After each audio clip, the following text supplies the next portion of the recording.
శ్రీ గురుభ్యో నమః. శ్రీమాత్రే నమః. పీఠానికి వచ్చిన వాళ్ళందరూ గమనించాలి.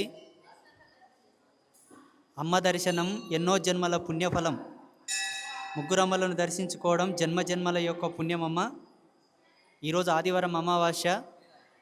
అమ్మవారిని ఏదైనా మంచి కోరిక కోరండి. విశేషవంతమైనటువంటి అమావాస్య ఇది. 8-9 సంవత్సరాలకు ఒకసారి ఇటువంటి అమావాస్య వస్తుంది కాబట్టి భగవంతుడు ప్రాకృతి పరంగా మనకు కల్పించినటువంటి గొప్ప అదృష్టంగా భావించండి. అమ్మ దర్శనం చేసుకొని ఏదైనా మంచి కోరిక కోరుకోండి, తప్పకుండా నెరవేరుతుంది. అంబాత్రయ క్షేత్రంలో ఇంకొక ప్రత్యేకమైనటువంటి మహిమ ఏంటంటే, అంబాత్రయ క్షేత్రంలో ఎవరైనా వాళ్ళ ఫోటో పెడితే వాళ్ళ మీద చేతబడులు ప్రయోగాలు జరగవు. అమ్మ యొక్క ఆస్థానంలో అమ్మ బార్డర్లో మీ ఫోటో ఉంటుంది కాబట్టి శత్రువు అనేవాడు ఎవడు కూడా మీకు ఏ ప్రయోగం చేసినా మీ మీద జరగదు. మీ పిల్లల ఫోటోలు కానీ మీ ఫోటోలు కానీ పీఠంలో అమ్మ సన్నిధిలో ఉంచి వెళ్ళవచ్చు.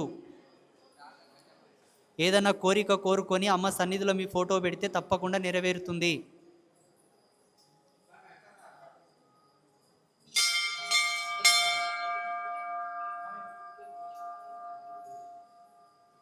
మంజులమ్మ ఎక్కడున్నావు?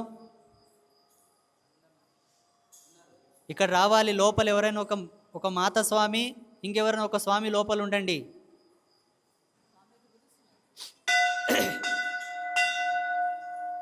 ఒక స్వామి ఎవరైనా ఇద్దరు ఇక్కడ ఉండండి.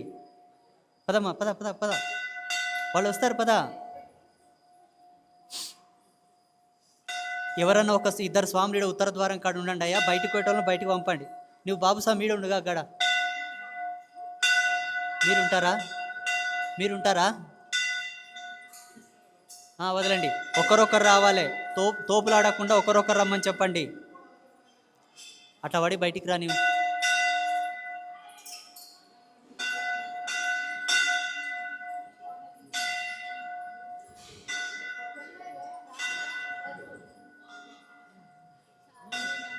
ఎక్కడైతే ముగ్గురమ్మలు ఒక చోట కలుస్తారో అది పుణ్యక్షేత్రం, ముక్తి క్షేత్రం అని చెప్పారు శాస్త్రాలలో, వేదాలలో.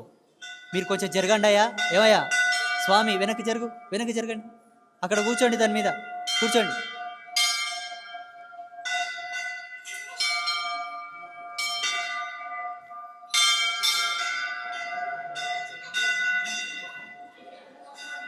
గడ నిలబడి జనాలని తోడం ఆపి తోలి.